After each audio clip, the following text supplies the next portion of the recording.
Nagkainitan sa plenaryo kahapon sina Senador Antonio Trillanes IV at Senador Mig Zubiri. Kasunod yan ang aligasyon ni Trillanes na gusto umano ni Zubiri at Senator Richard Gordon na i-whitewash o pagtakpan ng investigasyon ng Senado sa korupsyon sa Bureau of Immigration. Balitang hatid ni Jam Sisante.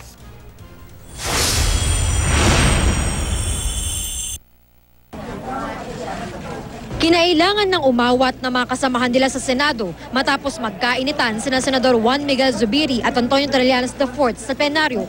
Ang nagngingit-ngit na si Zubiri, hinila pa palayo kay Trillanes.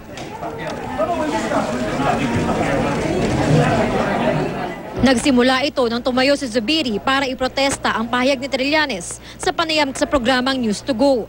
Sinabi kasi ni Trillanes na nais daw ni Zubiri at Senador Richard Gordon na i-whitewash o pagtakpan ng investigasyon ng Senado sa korupsyon sa Bureau of Immigration matapos daw ireklamo ang pag-refer sa resolusyon sa Civil Services and Government Reorganization Committee ni Trillanes imbes sa Justice Committee na pinamumunuan ni Gordon. Gusto nilang sila yung maging hahawak ng hearing na sa ganon pwede nilang ma-whitewash kagaya nung nangyari dun sa EJK hearings dun sa mga nakaraang buwan. I will never be a part of any whitewash. I take offense in that, Mr. President.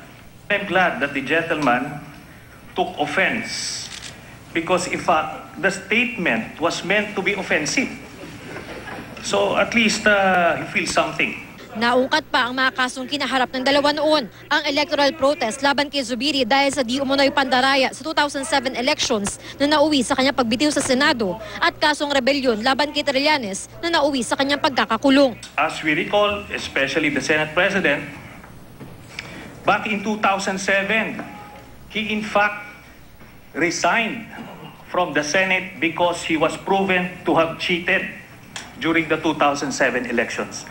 I never cheated in that elections. People cheated on behalf of the team unity at that time, and they are now in jail. The gentleman also is accused of rebellion and treason. He's only lucky that the former president pardoned him. Naghamunan na ang dalawa.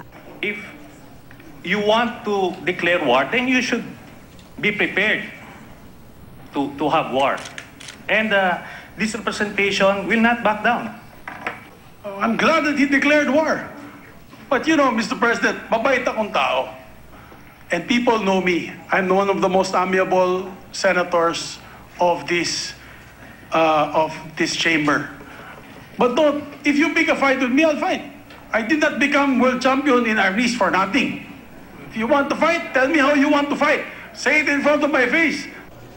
Nang mag-break ang sesyon, nilapitan ni Zubiri si Trillanes at mas nagkainitan pa ang dalawa.